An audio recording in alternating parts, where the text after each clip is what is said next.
So you're going through a divorce and you want to know if you're going to get screwed in court. Well, okay, this one might be a little bit different. We're going to get to the bottom of this, I swear.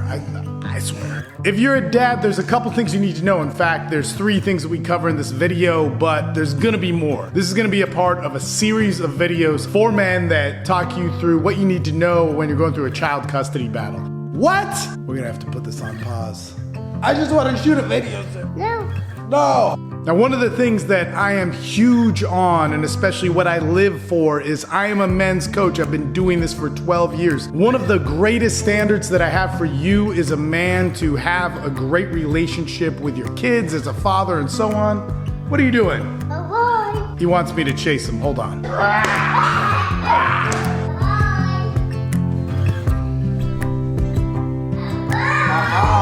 Oh, no, you don't. Okay. Wilbur, say hi. This is my doggy Wilbur. See, this was supposed to be a video about fighting to get your kids back, but now I'm just fighting my kid, and he thinks it's funny. So one of the things that is paramount in all of this is how you become a great man out of this whole thing, but also how you get to spend time with your kids, even if it's this. See, there's so much to this entire situation that could go absolutely wrong, not just with your children, but also with how you develop as a man. And the thing that I know about coaching for the last 12 years with men is that it can go wrong in a lot of ways. In fact, the worst ways it can go wrong is how you develop, because that affects your foundation of how great of a father you're gonna be. This might just be too distracting. No! Eventually all this is gonna pass, and you need to be strong as a man. You have to be strong as a man. Your job of being a father is a lifetime commitment. Okay, so I think it's best if we just wrap up this intro and get to the other intros so that we get to the meat of it. Let's get to the intro.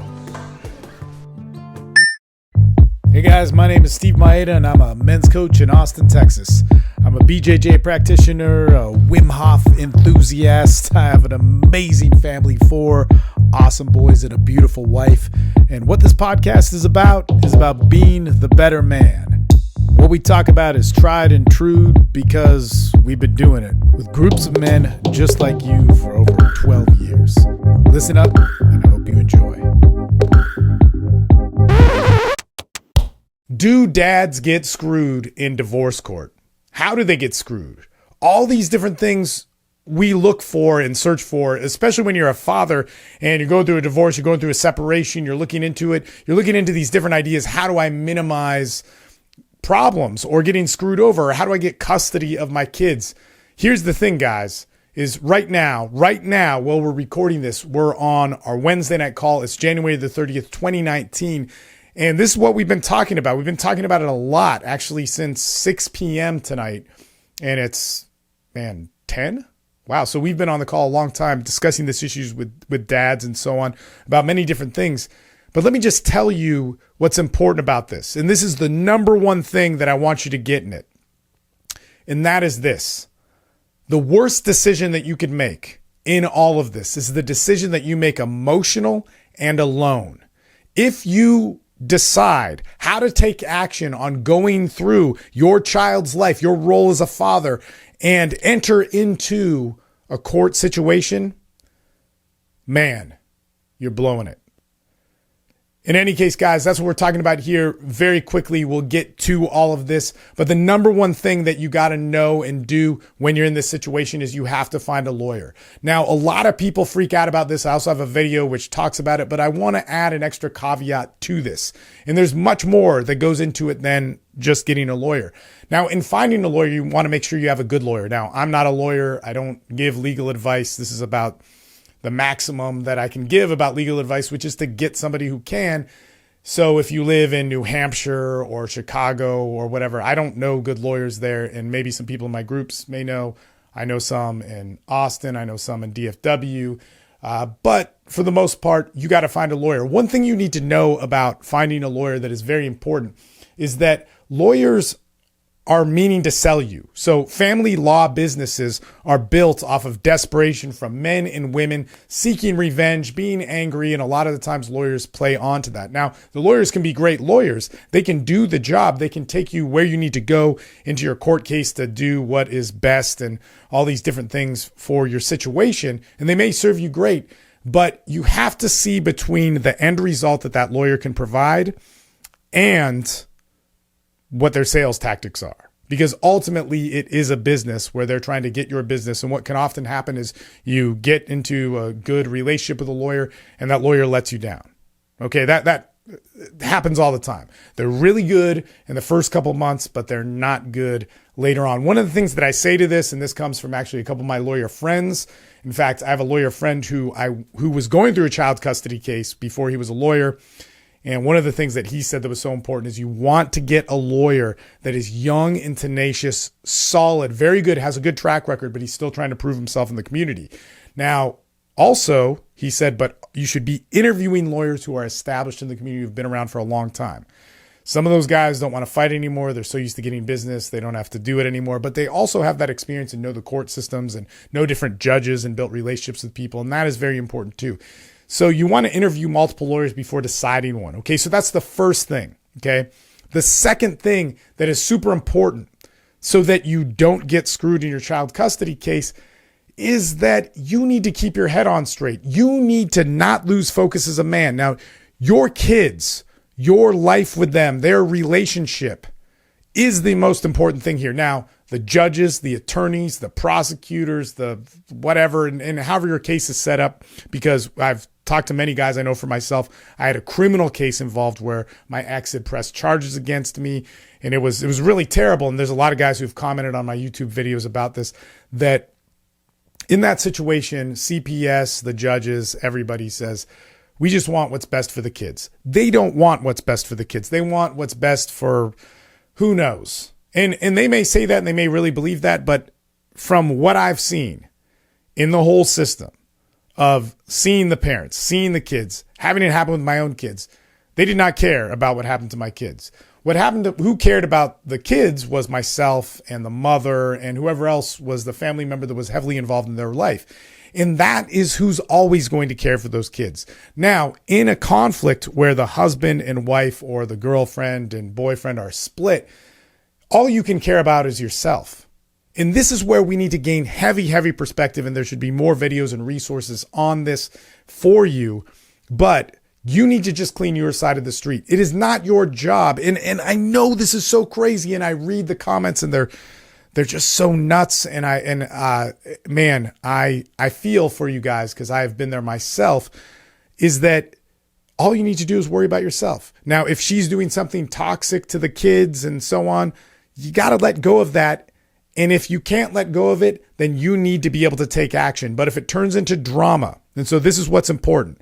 Let's say we hear this all the time. It's like, man, she's doing drugs in front of the kids. She's abusing the kids. She's neglecting the kids. She's making the kids sleep in the closet, whatever it is. There's all these horror stories of where the woman should just be, demonized because of her actions. Then your job is you need to handle it through the legal process. You don't need to gossip about it. You don't need to talk shit about it. You don't need to bash her to her own kids. You don't need to get your kids to testify and do all this weird stuff to serve your needs.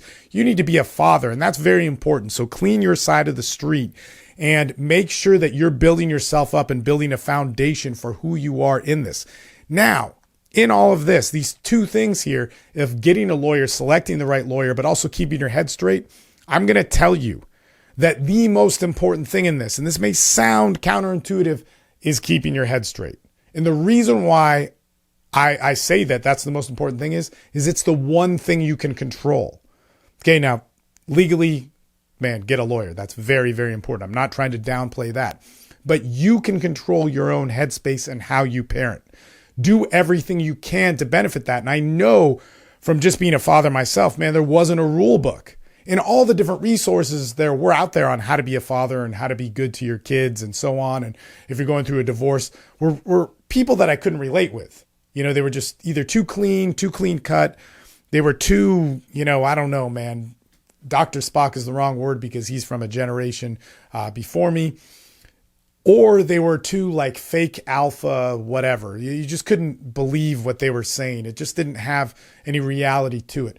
But get yourself involved in a men's group. That's very, very important. You can find a local group. You can join our groups. And that's something that I would highly recommend, is that if you look in the free stuff link down below, or how to join our groups, you click that link and it takes you to a page where you can sign up for the free Austin Men's Development Facebook group. But more importantly, our paid groups, which in 2019, we're doing some really, really cool stuff for, and making it really available for everybody to be able to join that. That's pretty powerful. And I don't even want to say it's pretty powerful. We've been talking about it for the last 4 hours here on this call about what it means to be a good man in many different situations, but how to date again, how to, when you have your kids for the weekends, what do you do when you have that awkward moment? You know, in my situation, I didn't get to see my kids for 5 years. How do I reintegrate in that relationship and make it good? You know, so the third thing that we want to get to in all of this that's super important of how not to get screwed in your divorce is stop fighting.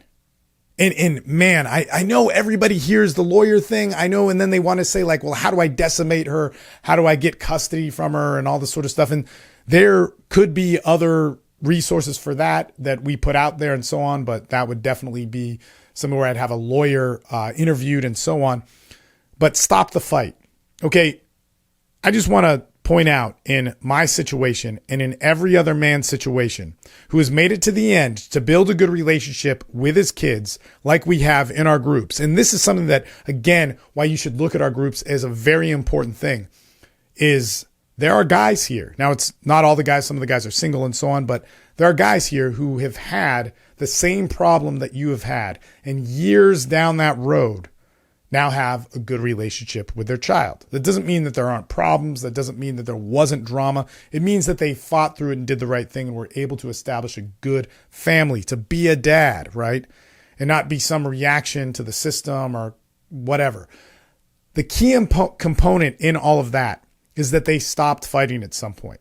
See, when we're fighting, and we're fighting in a battle where the court systems are not favorable towards men. And there are actually guys on our calls who have custody of their kids. One of them was just talking to me, and, you know, he had his own situation that got him there. One of the other guys, he had his own situation that got him there. It wasn't a bunch of dirty tricks which got him there. And to be honest, it was the lack of fighting which got him there. Now, it was a different situation than mine, but that lack of fighting allowed everybody to calm down, because when people aren't calm, and they're angry at you, and they're pissed off, and they want to always poke at you and over again, then we react. We tend to overreact. Well, what happens when we can overreact in a system? And I don't want to make this a political thing, because to be honest, I hate that. I hate that the best men have to offer is stuff like these extremist groups that just judge and blame and get mad at women and so on. And there are problems in the system. Just because I cite a problem doesn't mean that I agree with your solution. In fact, I agree with the solution that tends to work for men, because that's what I do for a living, is work with them in that situation, is that when we are fighting with somebody and we piss somebody off and we make them really, really angry, and they have an ability to completely floor us when it comes to alimony, when it comes to child support, when it comes to custody, 50-50 custody, which usually means 50-50 of liability. I could be screwing up the legal terminology of that, but it doesn't mean the time. Okay. But when those things are in their favor and they're angry, that's how men get taken for a ride. And I'll guarantee you this, if it's sided on us in some sort of masculine way, which it may, and I may be unaware of it, we would probably, in our anger, react upon that. So when we stop that fighting, that's very, very important. When we can stop going back and forth. Now, for me, what I needed to do is I need to physically remove myself from the ex. I needed to cut all communication from the ex. I needed to have a mediator. I needed to do things in these ways where it was very inconvenient. But in order to have a good relationship with my kids, and to basically, in order to have a good relationship with my kids, I needed to stop the fighting. I needed that divide there. I'm not a big fan of excessive boundaries or things like that, but in this situation, that was necessary because we kept causing damage. We proved it to one another. If you are continuing to communicate with your ex, but you're maintaining a fight, that is quite possibly one of the best ways to screw yourself in a divorce. Reason why? What did we say at the beginning of this? The worst thing that you can do, the worst thing that you as a man can do in this situation is make an emotional decision by yourself.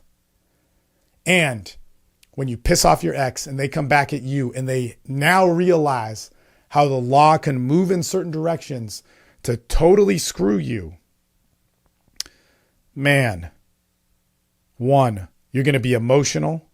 2, you're going to be so frustrated, you're going to think nobody can talk to you. And the only people that are going to talk to you are angry men who lament and take your side and polarize everything. You can't think anything through straight. And you walk into a courtroom alone, pissed off, disempowered, not thinking you can get your best. Here's the deal, guys. And this is what is so important about all of this. We have all, or not we have all, but there's on this call right now, there's 3 dudes who actually, there's 2 guys who have custody of their child on the call right now, but there's 3 guys who've gone through a major custody battle. A major one that just attacks you, that just kills you, right? And in all of this, that we've gone through that, man, I can tell you that you can make it out on the other end. You don't have to freak out. You don't have to be overwhelmed. I guarantee you will be, but you can get out of it. It's all going to pass. It's all going to work out in a good way where you can be a dad again, but there's going to be a huge learning curve of how those things happen. I would highly encourage you to check out the links below. Get involved in our groups, things like Men's Development Excellence. Like I said, in 2019, we're opening up that group for some pretty awesome stuff.